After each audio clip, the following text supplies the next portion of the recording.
Welcome to the Real Estate Association weekly meeting sponsored by the Center of Real Estate at California State University, Fullerton. With that said, the floor is yours, Mr. Okay. Nickolas. Thank you, appreciate it, Gilbert. Thanks so much. All right, let me grab this chair here, if you don't mind. Thank you. All right, so my name is Nickolas Chang. This is an honor and privilege for me to do this because this is actually the second time I'm meeting with your group. And just like the first time when I came here, I honestly had no idea what to expect. And coming here today, I would repeat the same. So the first thing I'd like to ask, since this is a very small group, is let's try to maybe kind of come in a little bit. This way my head's not like swiveling. If we can just sort of kind of pack it in a little bit. COVID is over. COVID is over. Right? You guys were in 8th grade, right, during COVID. So I would like to ask everyone to try to please just come in a little bit. You know, this group here. It's a cool guy section, right? No, I'm just kidding. I'm just kidding. That would help me immensely. Thank you. Greetings. Please come towards the center. All right, so we can do this a few ways. I'm looking at the size of the room. I have a, with Kira, right? Is it Kira? Kenya. That's the second time I watched her name. So Kenya had asked me to prepare a slide deck, which I have done. I took a slide deck from a presentation I've done previously, and I've provided it. But you know, it struck me as we were discussing how many times you guys have had speakers here. So you've had 25 speakers in the last year. And like I was saying earlier, my reaction was, well, why am I here? Because I'm guessing you guys know everything? Right? Anyway. So we can do this one of two ways. And I know the preference I have, but I want to ask the group. So I can go through my 8-slide deck and give you a lecture, right? And then at the end of my 40-minute slide deck, we can do 10 minutes of Q&A, right? Or maybe we just get to the Q&A, because isn't that kind of the fun part? Or we can do a hybrid, and I can kind of chat a little bit, but maybe I can kind of chat a little bit as we go. How's that sound? All right, so who here is a upperclassman? Okay, who's an underclassman? Nobody. Okay, so are you guys pretty much juniors and seniors, all seniors? Okay, and so tell me about this program and like the school. Like, are you guys taking real estate classes or? Please. I'll start. So I am actually a junior. I graduate fall, so I would say senior, but I graduate fall. So I'm a finance major with a concentration in real estate. Okay. So I'm taking all 4 elective real estate classes, practices, principles. What else? I'm taking real estate finance right now as well. I think my last one is going to be evaluations. So the program here as the REA, me being as president, I think my goal was to have this broadened outlook for our students in commercial real estate. Obviously, we focus on the commercial side because the career opportunities, the mentorship, and also the training, IRM, BOMA, CREW, NAOP, the list goes on. And I felt like if we can just provide these resources available to our students, their chances of finding a career or a mentor in brokerage, asset management, acquisitions, development, they can find what suits their skill set. Okay. And also just, I know that this is an aging, workforce, so to speak. Such as myself, yours truly. So obviously we do have young, motivated students that are very well educated, very well motivated, that want to fill those spots. So Okay. my deal is like, how do we meet their needs, meet our needs? I love that. Okay, so does anybody in this room not have an interest in commercial real estate? Okay, so you do not have an interest in commercial real estate, but you do. Okay, so you. Okay, but you do have. Okay, so then why are you here? I like investing. I like to learn about investing. I want to be an investor myself. And what's the best way to learn about investing than being in the business? I love that. Okay, all right, very cool. All right, so I got to feel. I'll give you a little more context here. Please. So you're speaking for the Real Estate Association. and everybody here joined, whether they're taking real estate classes or not, basically they join because they have an interest in learning something about real estate. Some of them are interested in investing, some of them are interested in getting into real estate in some aspect of it. But that's the commonality, and then some of them are real estate majors, some of them are not real estate majors, some of them are, you know, pottery majors. I studied sociology at university, so I'm a WashU grad, Washington University in St. Louis. And when I went to my undergrad, I was undeclared. I was undeclared until I was a senior. Wow. And then I woke up one day and I thought to myself, I'm failing my parents because they're spending all this money to put me through 4-year college, and I'm gonna leave here with no idea what I wanna do. And so I literally looked at my catalog of courses, and I determined that the most number of courses that had the coinciding major was Soc. And so I graduated Soc.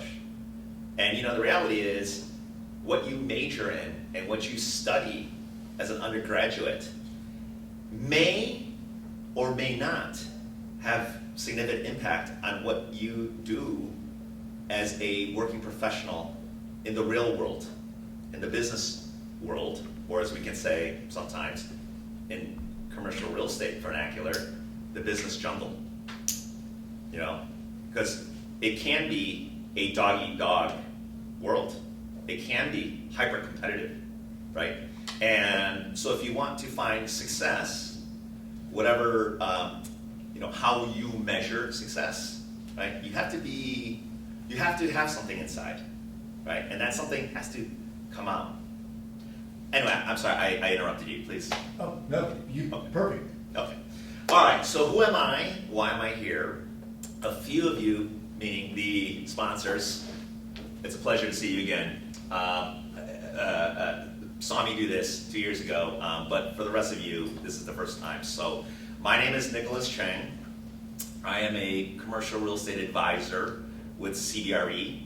For those of you that aren't familiar with CBRE, CBRE is the largest commercial real estate company in the world. It is a Fortune 150 company. They employ 130,000 professionals in 1,000 offices in 100 countries across the world. CBRE's revenue annually is $9 billion. The stock trades at a PE ratio of 40 plus, and so the market cap is pushing $50 billion. And the fundamental reality is, you know what that means? Nothing. That means nothing. So, who am I? Right? I am a commercial real estate advisor. I have been practicing commercial real estate, selling and leasing commercial industrial buildings in the Inland Empire for 23 years. And like your journey in your life, my journey in my career has been a journey of 1,000 steps, you know. And I think one thing I want to share with you as we kind of get into this, or maybe the Q&A thing is, you know, you guys today, you are at the culmination, right, because you're all upperclassmen, you're at the culmination of actually one segment of your life, right? You were born, right? You were in a cradle, then you wore, you know, big people's underwear, right? Then you went to school, right? Then you start to make friends, and then you start to form as people, and now you all here have the privilege of soon to be wrapping your collegiate career, right? And so, in a very real way, you all have lived in kind of a bubble. Now, I don't say that in any sort of derogatory manner or minimizing level, right? But is this sort of true or not true? Maybe, maybe not, right? And I'm not minimizing in any manner that some of you may come from a privileged background, right? Some of you may come from a challenged background, right? All of you are unique, special individuals. You're all obviously very smart, and you're all very motivated. And you know how I know this? Because you're here. You know, when I was an undergraduate, we didn't have this stuff. I mean, we didn't, I didn't go to a real estate association where I had the privilege to be mentored by elder statesmen, right? Experienced leaders in the business, and then be surrounded by my peers that have an interest in this career path, you know. But the fact is, you guys are all here by choice. So I think that's pretty incredible, and I think actually you guys should give each other a round of applause, right? I mean, does anybody not share my enthusiasm? Okay, all right. So, why do I talk about that? Is because now you guys are going to graduate and then you're going to move on, okay? And here's the reality in the commercial real estate world, and we'll get into that. You know, the commercial real estate world is a very different world than the ivory tower world. You know, see, in the ivory tower world, okay, in the collegiate world, or in the world of living at home, right? Or in the world of high school, whatever, right? There are implicit rules, right? There are implicit social rules, right? There are implicit acceptable behaviors or even ideas or values, right? Does anybody disagree with this? Right? This is sort of true. Well, you know what happens when you leave the ivory tower and you go into the real world, right? You're stepping into the what? The business jungle, right? And the business jungle is a very different place, okay? And when I graduated from university, I think I sort of implicitly understood this, right? Like seeing how like my parents work or whatever. But I don't think anybody actually like sat me down and really like drilled this. And you know, in a way I wish I did. And so maybe I'm pushing a boundary a little bit, but I share this with you as I think to share this, I'm sharing this in earnestness because I want you guys to be aware that when you go out from here, right, it's just another step in your life journey. And so I think for me, lesson number one is when you go into the business world, what do you really have? Yourself. Yourself. All right. So I don't have to look at anything, right? I got it. Oh, okay. Go one. Okay. Do we like minimize this or? Oh, see, that's called technology. We didn't have technology in my day. By the way, when I was an undergrad, okay, the internet just came out, and everything was like DOS. Does anyone even know what DOS is? Like, like you had to plug into a dial-in modem that was like 56K, and it was like if you had a 128K, okay, today we're talking gigs, right? If you had a 128K modem in your house, it meant your parents were rich. Okay? All right. So, in the real world, okay, in the real commercial real estate world, it's a pure mental game, you know, and nothing else matters. You know, when I was a young business professional, and I would see my competitors in the commercial real estate game successfully closing major significant projects, right? Veterans in the industry that had been in the business for 10, 20, 30 years, okay? And I was just a junior associate, I was a runner. I came out of college, I had a first career, then I had a second career, and I was very hyper motivated, and my motivation was driven by the F word. Does anyone know what the F word is? Frustration? No. Fear. I was motivated by fear. And what I lacked was the C word. And the C word is confidence. Right? And perhaps some of this resonates with some of you, or maybe not, I don't know. But, you know, I so clearly remember seeing my mentors or senior people in the business achieving such incredible success. So in brokerage, transactional success, right? They're achieving transactional success, and I would sit there and I would think to myself, man, what's their secret sauce, you know? And over time, what I've realized is that the unifying strand that differentiates success from lesser success is the power of your mind. And nothing else matters. It does not matter, are you a man or a woman, or, you know, whatever. It does not matter your faith. It does not matter the color of your skin. It does not matter your age. And what I thought was true, and I learned later on, is certainly true.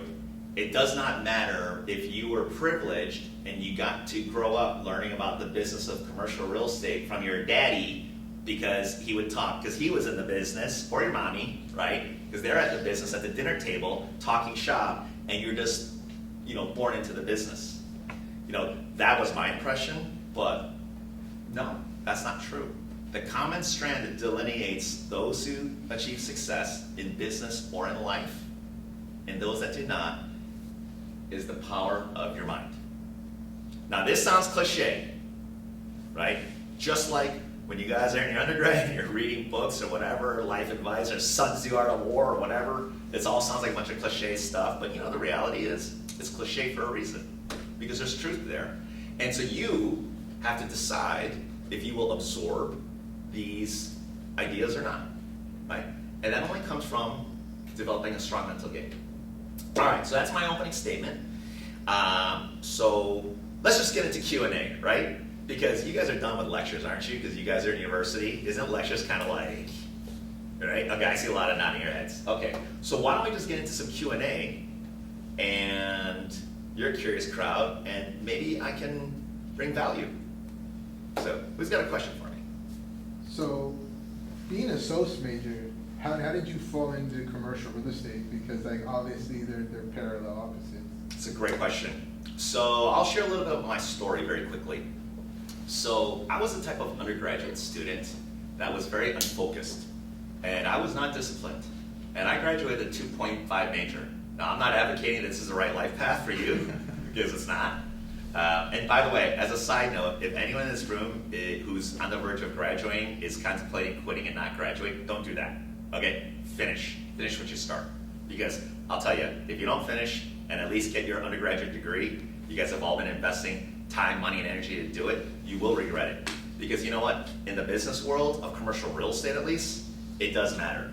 Yes, there are people like Mark Zuckerberg and Bill Gates, and there's another famous Steve Jobs, right? That quit college as a freshman and they went on to be like multi-billionaires, and that's cool for them. But my advice is finish. So, back on track. When I graduated university and I entered into the commercial real estate world, my fundamental motivation was I need to make a living. And how am I going to do that? And the reality is, I don't know how to do it. You know, my parents, so I grew up in kind of a lower middle class, you know, kind of background. You know, like, you know, I grew up with the family values of like education and that kind of thing, like your prototypical like Asian kind of thing, you know, and that's cool, but you know, that was kind of limiting going into the real world. And so it was an economic recession, and I was unemployed.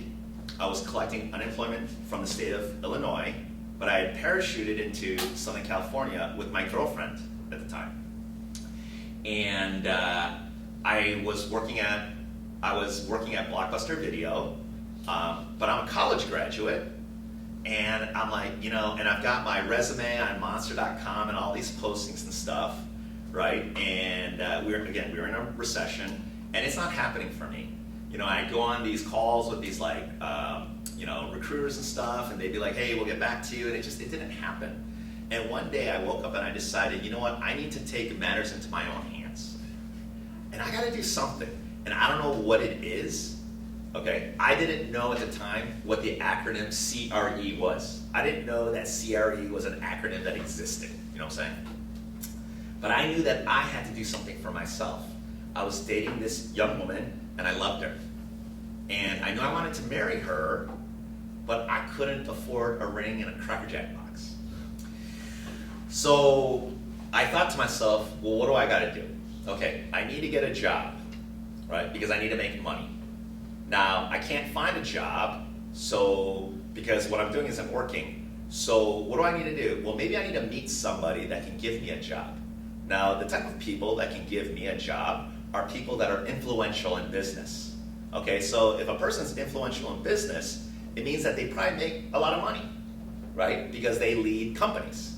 So if the person that leads a company that makes a lot of money can give me a job, well then they probably have disposable income. Now if they have disposable income, it's because they're rich. And if they have disposable income, what do they do with that disposable income? Yes, that's true. But that wasn't my logic at the time, my flawed logic. My flawed logic was, well, if they have disposable income and they're rich, they must spend it, right? On recreation and entertainment, okay? So maybe I can go there. And see, in high school and college, during the summers, I caddied at a prestigious country club in the suburbs of Chicago where I grew up. And caddying for the summers at a prestigious country club in the suburbs of Chicago was my first introduction to rich people. Like, it's you go into the parking lot, there's like Ferraris and Porsches and Lambos and Corvette Z01s and all that kind of stuff, you know what I mean? And that was just sort of this image in my mind. So here I am, college graduate, I'm parachuted into Newport Beach, and I'm working at Blockbuster Video, and what did I do? I picked up the phone book, and I just went to golf course, and I just looked up golf courses, and I just started dialing. And it was like, you just go from A to Z, right? So A was like Aliso Viejo, no, I just called, you have a caddy program. Well, we don't have a caddy program. Well, I got to B, and B was Big Canyon Country Club in Newport Beach. And they answered, and I said, do you have a caddy program? They said, yes, as a matter of fact, we do. And then let me connect you. And so I talked to the caddy master, and the next day, rode my bike, motorcycle, but I rode my bike down, and I started caddying. And I started caddying. I was there for about 30 days, and my aspiration in life wasn't to be a pro caddy. My aspiration in life was to just try to get a job, survive. And something happened that I made a decision that altered the course of my life. And my major in college had nothing to do with it, but my motivation did. And this sort of logical reasoning progression in my mind. So after 30, 40 days, I approached a member who I had become friendly with, and I asked him for a cup of coffee. Actually, I approached two members, and I asked them for a cup of coffee. And as you can imagine, in the real business jungle world, that's kind of a no-no, right? That's actually violating social rules a little bit, right? Because the country club world is sort of like a, what's the word I'm looking for? Not analogy, but what's the word I'm looking for? Well, it's sort of like this analogy of kind of like the real world structure. A metaphor? Yeah, there we go, metaphor, right? It's sort of like that, you know what I mean? But I violated it because I was the caddy, AKA lowest form of life, and I'm talking to the members who are the oligarchs that control everything, right? And I said, can I please buy you a cup of coffee? And you know what this one gentleman said?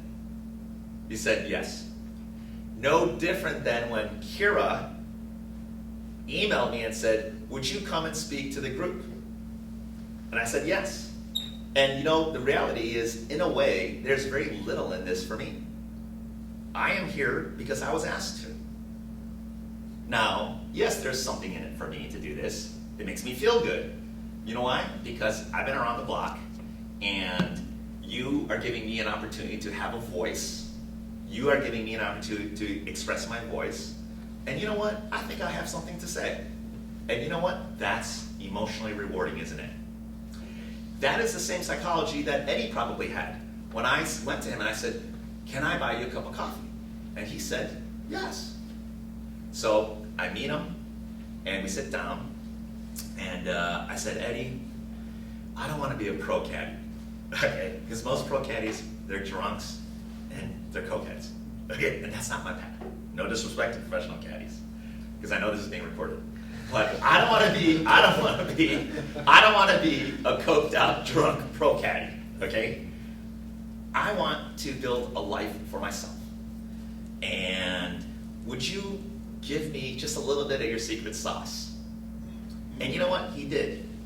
And what he told me was he found his success in being a salesman. And so he's like telling me how he got into it and this, that, and the other. And we had this like a 40-minute conversation like in the card room. And at the end of it, it just sort of struck me. And I said, Eddie, how would you rate me as a salesman? And Eddie looked at me and he said, you know, I would rate you very highly. And that was it. The very next, on cue. How inspirational is my dialogue? Who here is having goosebumps? So the very next morning, Gene Ashwell, who he's passed now, but Gene Ashwell was a mega baller. And that is a technical term in commercial real estate, mega baller. Gene Ashwell was a mega baller. And he came to me the next morning at 6:30 a.m. at the driving range, and he said, hey, Nick, I'm Gene Ashwell, and I'm Eddie's buddy. And he's looking at me, and I'm like at the driving range, literally on my knees, making a the pyramid, right? The golf balls, you pyramid stack them. I'm literally like, like this, right? And Gene Ashwell is literally like standing like this, because he has a bad back, you know? And he says to me, I know what you're doing. And I'm just like, okay. And he's just looking at me, silent. And I'm like, you got me. And you're right. And so it's this unspoken thing. And he says, you know what you should do? I'm like, what's that, Mr. Ashwell? What's up, Mr. Ashwell? Right? He says, you want to make a ton of money? And I said, yes. And he says, you should do industrial real estate. And I'm like, okay. And he says, do you even know what that is? I said, no, but it sounds great. So that is the transition of going from a sociology major at a prestigious university to the beginnings of entering into the commercial real estate world. So what is it? So what is the takeaway here? What is the takeaway from my narrative? Shoot your shot. Be open to opportunities. I love both of those.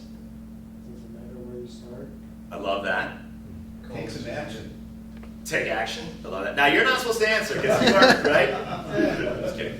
One more, and then let's move on. College isn't the deciding factor. It's not. So the last takeaway I would say is, you know what? There's good people in the world. All that bullshit that you guys literally like, that suck your soul when you're doing this bullshit, okay? All that social media crap, it's all fucking garbage, okay? There's actually good people there. And you know the reality is, most people are actually good, not bad. And if you consume trash, it will crush your soul. Because you know what the reality is in the business jungle? Most people are inherently very good. Most people are very loving. And you know what, most people, actually all people, it wasn't that long ago, they were sitting in these chairs. And they knew, and they remember what it feels like to be young and fresh. People don't forget that stuff. All right, next Q&A. Next question, go. So in that context, have you ever run into, especially when competing for business or to get your offers through mental games? Have you run into mental games in those scenarios, or? Oh, yes. Is everybody playing fair? Great question. So we're transitioning from life into business.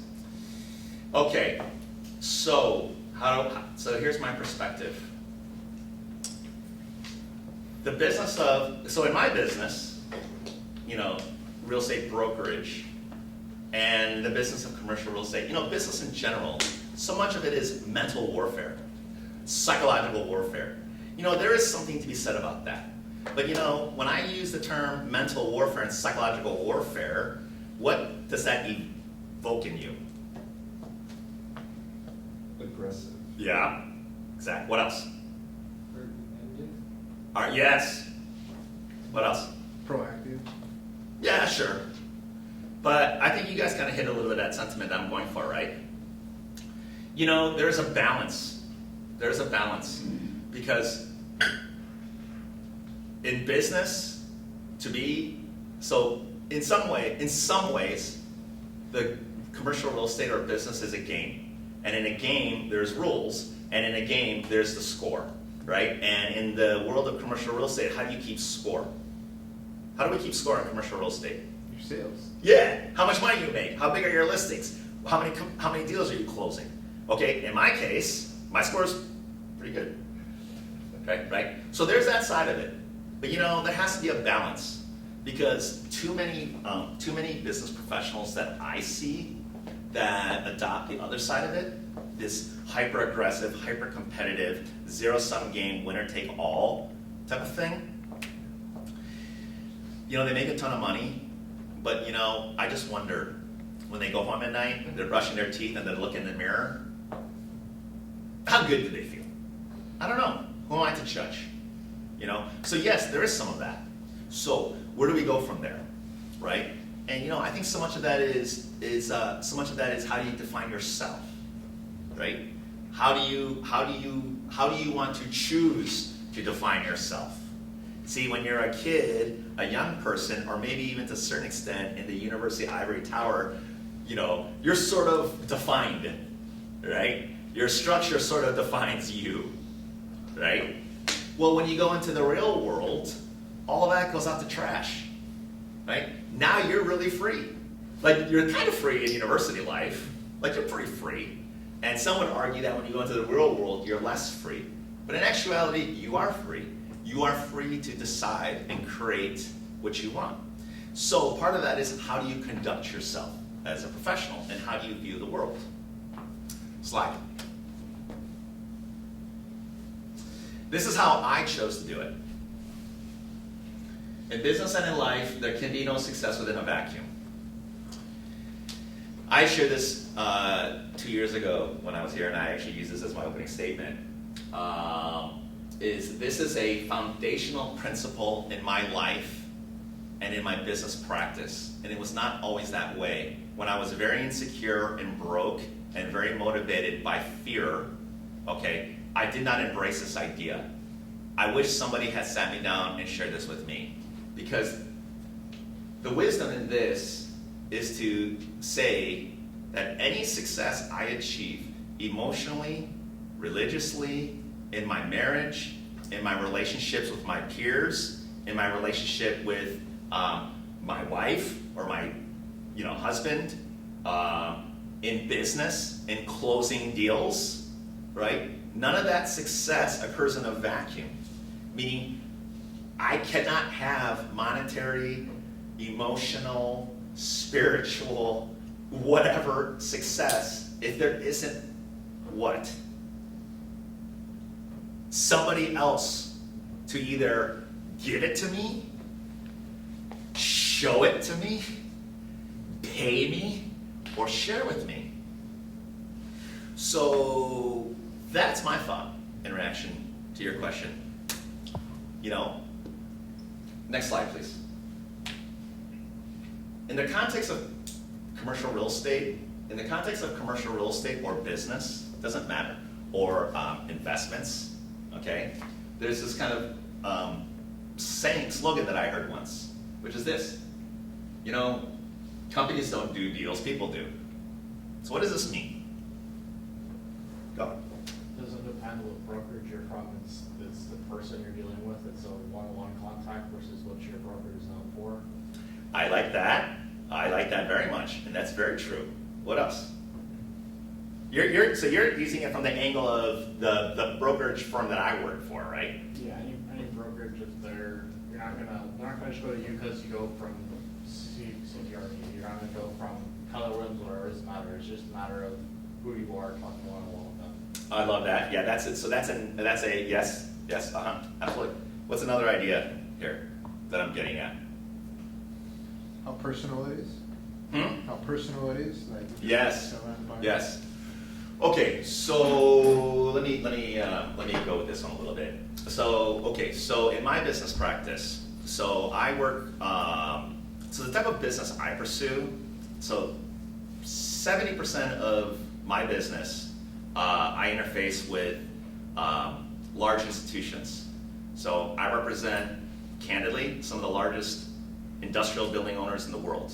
Some of my clients include Prologis, Rexford Industrial, Brookfield Properties, Ares Management. These are just names or words or whatever, but these organizations own billions and billions and billions of dollars wrapped up in millions and millions and millions of square feet. And I interact with these people that are very influential decision makers. They have a lot of responsibility, and I interact with these people daily. Now, I'm either reporting to them, having dinner with them, I'm kissing their ring, right? Or am I sucking up to them? Or you know what? I'm friends with them. So, the thing is they're just people. And that's kind of I think a thing that in the commercial real estate world is such a true idea, is that at the end of the day, it's just people. Eddie, kind of bringing full circle, Eddie was a mega baller. And I asked him for a cup of coffee, and he just said yes. In the commercial real estate world or in the business jungle, right, when you're starting out new, and again, this doesn't only apply to brokerage, it could apply for whatever. You could be an analyst, or you could be an acquisitions person, or you could be in construct, it doesn't matter, right? You have to interface with other people, right? And people are people, and don't forget that. And so, if people are people, and you want to interact with people, how do you interact with people? Reaching out to them. Reach out to them? That's right. You reach out to them, and when you reach out to them, right, how do you reach out to them, right? How do you communicate with them? How do you treat them? Right? How do you communicate with them, right? How do I conduct myself when I want to have these interactions, right? So this is all kind of interrelated, right? Companies don't do deals, people do, right? You cannot achieve success in your life without what? Other people. It's all a big community, right? So, I don't know if that helped or not. Okay, who else? I don't know if you ever worked in residential, but residential is like lots of communications, obviously going back and all that stuff. Yes. The time spent on commercial real estate versus residential, like how does that affect your life? Like 30% of your life. Like the time that you do spend with her, is that taken away by your commercial stuff? Good luck to you. Hope you get some out of it. Right. Is it affected your life, like your work, basically your work-life balance? How has that affected your success? Do you think that there's a big work-life balance in commercial versus residential, or just your commercial aspect? Okay, so there's 3 things from this question I want to touch on. The first thing is there's this notion that in commercial real estate, and I'm not saying you're going there, but I'm going to go there. So in commercial real estate, there's this notion that CRE is sort of like white collar, professional, corporate kind of gig type of deal. Okay, and then in the residential world, as an agent, and you're talking from the agency perspective, right? As an agent, right? you know, you can sort of do it part-time, you know, I'm evoking, it's like this image of like the part-time mom that's got like the 2 young kids like in grade school, and they're just sort of like, right? They're just sort of half-assing it, for lack of a better term, right? Pardon my French, but that's kind of it, right? I think I've properly encapsulated that idea. You know, and what I would say is this. What I have observed is that masters, that those that have mastered commercial real estate and those that have mastered the art of selling single family homes and they're in the residential world, right? The time commitment's the same. You're either at the top of your game or you're not, right? You either embrace ideas like discipline, focus, developing my brand, prospecting, outreach, okay? All this kind of stuff, you could take a commercial real estate workshop, like that's outside the scope of this dialogue. But what I'm addressing is, you're either committed or you're not. Another thing you talked about was the idea of prospecting. Prospecting is not it's not unique to selling homes. And it's not unique to selling commercial real estate either. Prospecting, maybe in sales speak, okay, right? Yes, you have to prospect, but you know there is a right way and a wrong way to prospect. And so I could kind of go into a whole thing about that. Anyway, there's a third thing in your question. Your work life. Oh, work-life balance. Thank you. Man, that is tough. You know, okay. So who here has aspirations to be a commercial real estate agent? Yeah, Ben? Okay, all right. So you guys come out of the ivory tower, you go into the real world, right? And then you get hired on a firm, and now you're going on a listing pitch. Okay, you're going on a listing pitch. There is an owner that owns a building, wants to sell it, and the reward is a 6-figure commission. Okay, and you're going to go in and you're going to compete for that business. Okay, and you're a first or second year associate at a commercial real estate firm. Now the owner invites you, and then they invite me. Okay, and we're going to go compete head to head. What's the likely outcome? It's tough. I'm not saying it's zero. I'm saying it's tough. So, I mean, if you ask most reasonable people, they would say it's pretty tough, right? Because I've sold $1 billion of commercial real estate. My team that I lead, over 23 years, we've executed approaching 1,000 transactions, and I have all the data at my disposal, and I'm going to go crush this thing. Okay, but that doesn't mean I'm going to win, right? So what is your advantage, right? So this is my strength, okay? So we're just talking the business. We're just talking the business now, okay? So that's my advantage. Now, what's your advantage that you bring to the table? Because let's be honest, I was there, okay, as every other successful person was, because contrary to popular opinion, most people are self-made, okay? They weren't born with daddy's money just in their diaper. Okay, that's not reality. I mean, it is for some, but not for most. Most people that are successful are self-made. Okay, all that other stuff is an illusion. So, people that are first-year associates, second-year associates out of college do win. So, what is it that you bring to the table, right? What is your value that would allow you to win and compete hard? Huh? Your time commitment. Time? That's right. Most likely you have other clients you're dealing with, and That's right. you're not going to be as focused. Supposedly, I have to be more focused on my ones that I'm focusing on. That's right. So you said the word timing, right? So what I heard was timing. I feel enthusiasm, right? Earnestness, maybe developing a relationship. And you know, sometimes you just ask for the business. And sometimes you meet good people that recognize that.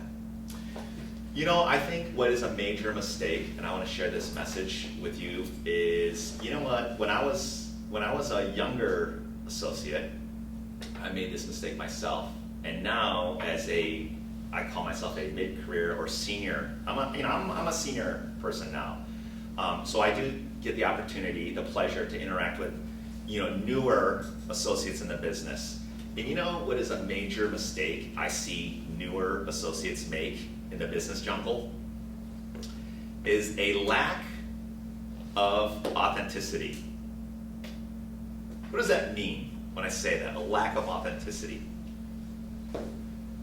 They don't really show their true self. They just try to put like that business narrative, or just trying to follow the pack, so to speak. I see a lot of people that are very insecure do something, which is they try to act and be someone or something that they're not. And they go into these meetings, right, with millionaires, and what do? They flex. And it's so obvious. Right? It's so obvious. And, it's not that, I don't blame these people for doing that, but it's cringy. Why? Because what I see a lot of people do is try to be someone or something that they're not. And that's not playing to your strength. And so I think one thing, whether you go into CRE, Resi, construction, not CRE, it doesn't matter. Okay? It doesn't matter. One thing I think is to be authentic and to really give thought to have the wisdom, right? To have the wisdom to say, who am I? Where am I? What am I about? And, what makes me unique? What makes me special? Why would articulate in your mind, yes, I have maybe these not so advantages, but then, what do I bring to the table, right? And to articulate that. So when you're brushing your teeth in the morning and you're looking at the man or the woman in the mirror, ask yourself that. I did this every day for years. And eventually, I developed my own value proposition, right? My value proposition. What is it about me that I can bring value to others, right? And as a young person, it's not easy, but you do have things that you are valuable, right? And so what is that value? Earnestness, compassion, a new way of seeing things, time, energy, So maybe that means, right, because the business jungle isn't always fair, maybe it means if you really want to be the big dog, maybe you do need to sacrifice what your perception is of your work-life balance. That's a reality. To make $100, the business jungle reality is you got to put in double what I got to put in. Because I can show up, and I'm not saying me, Nick, I'm just saying senior executive level people in the business that have been doing this, okay? That I could show up to a pitch, and I could show the last 60 buildings I've sold, okay? You can't do that as a junior executive, a junior associate, but you have aspirations, right? So, maybe that means you gotta swing, you gotta take 2-3 times as many at-bats as I do. Does that help you? What else? Any other questions? How did you land, where did you start in commercial real estate? What company, and how did you land with CBRE? I started at Asheville Associates. I was there for, which is the same firm Gary Martinez is in. And then after about 4 years, I left and I went to a company called NAI Capital.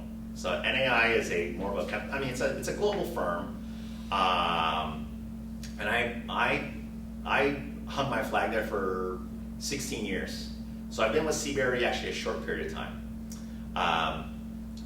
I guess the big thing at NAI is I had made a conscious decision that I wanted to pursue a specific type of business, which was I wanted to work with institutions. I wanted to work with institutional owners. I did not want to work with mom and pops. And I wanted to do that for fundamentally 2 reasons. Well, 3 reasons. One was for my own ego. 2, because I believed that's how I can make more money. And then 3, to overcome my own insecurities. So why not just channel that, right, into something positive, which is to grow my business? So, so for me, what I did, and this was very proactive, it was very deliberate, is I tried to put myself in the mind of my customer, okay? I tried to put myself into the mind of my customer, right? And to extrapolate my own experiences, was true for me, and extrapolate that into my customer, right? So what keeps them up at night? What do they think about? What drives them? What are they afraid of, right? What is their role, So for example, in the institutional commercial real estate world, right, you generally don't work with the CEO. Like I don't interact with the CEO of BlackRock, okay? Because he's like a 10 billionaire and he's somewhere in New York in a kind of whatever, okay? I work with who? I work with the local senior VP asset management, okay, that's in downtown LA. Now the senior VP of asset management for whatever, Blackstone, Link Logistics, it doesn't matter. XYZ billion-dollar REIT, okay? That person, okay, is a corporate executive, right? They are part of a larger machine, and they have motivations, fears, goals themselves, right? And one of the things that drives them is to not make a mistake, right? Not make a mistake.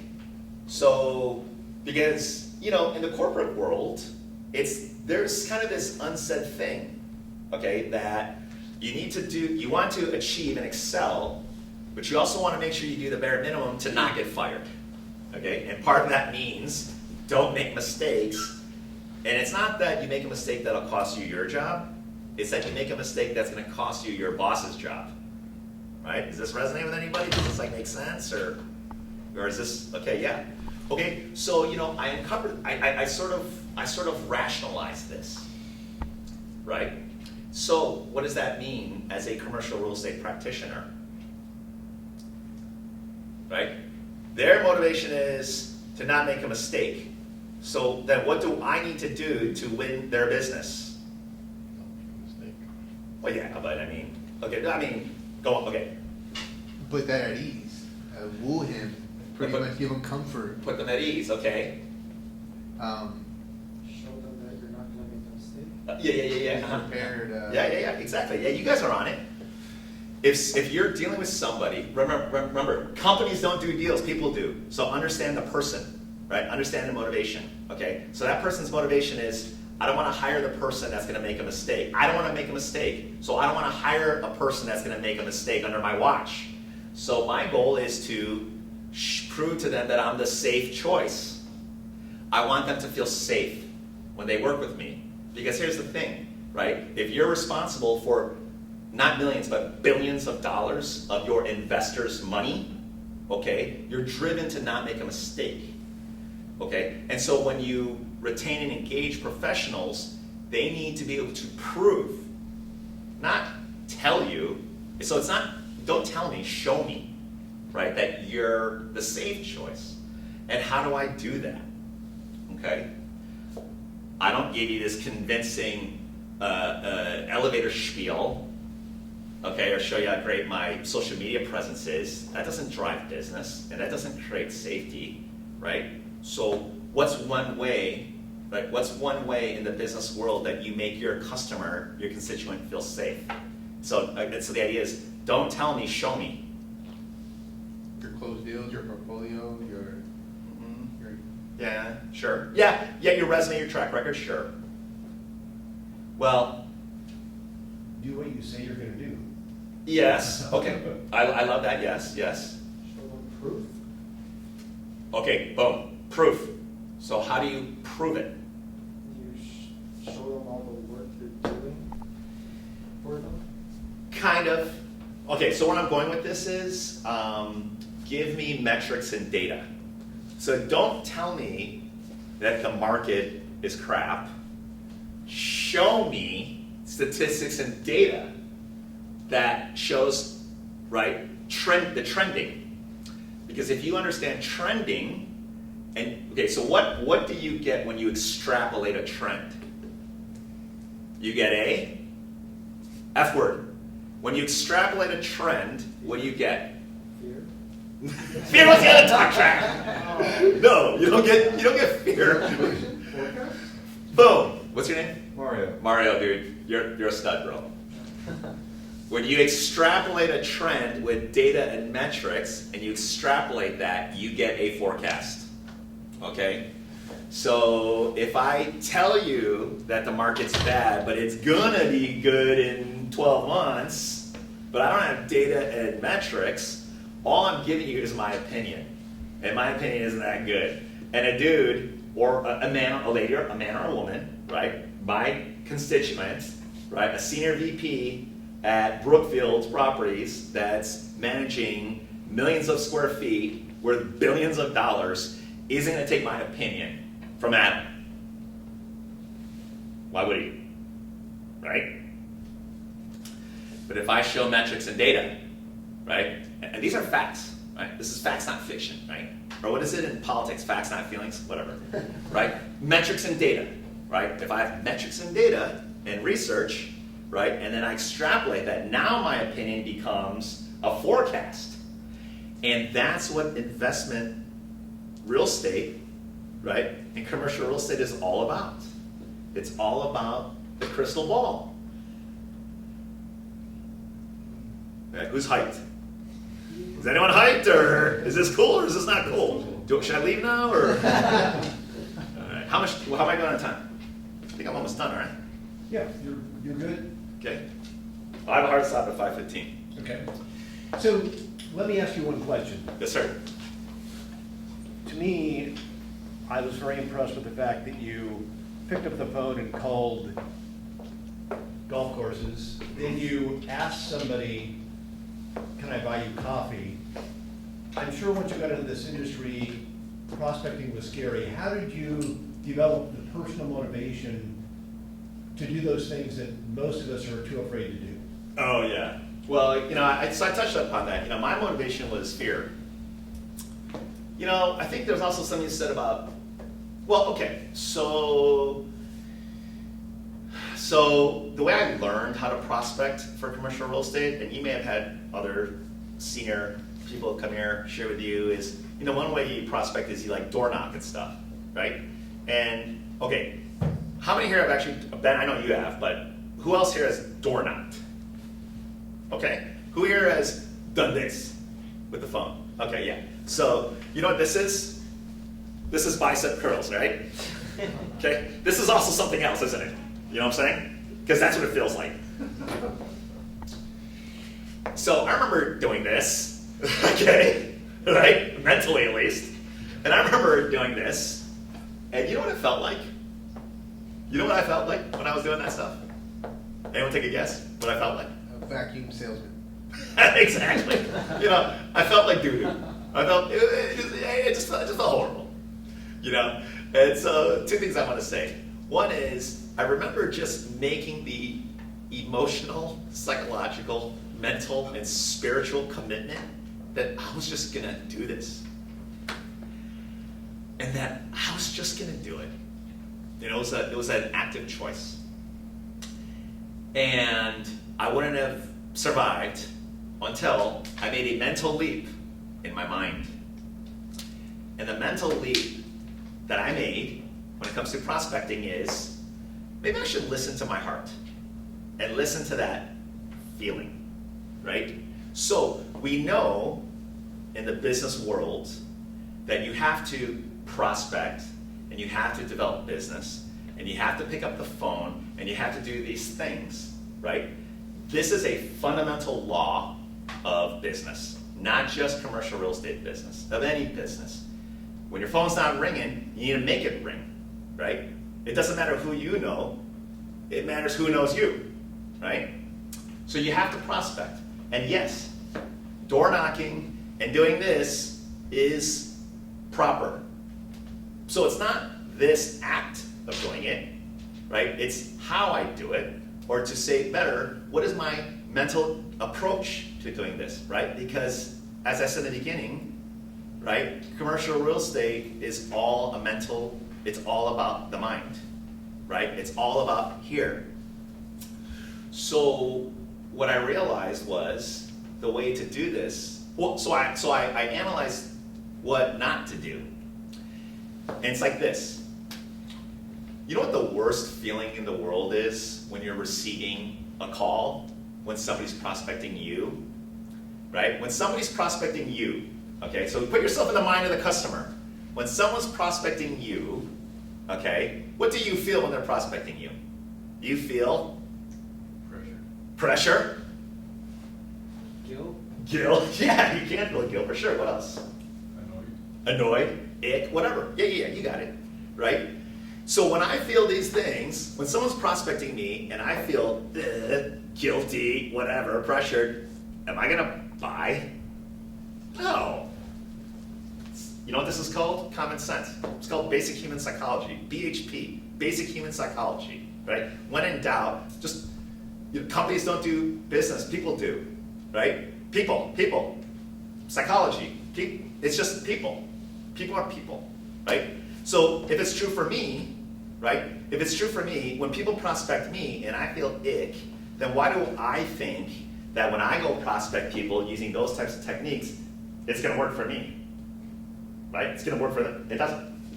So my psychological approach to prospecting, and I developed this actually from a sales trainer, was, you know why we get those ick feelings? You know why people give you ick feelings? It's because they have something.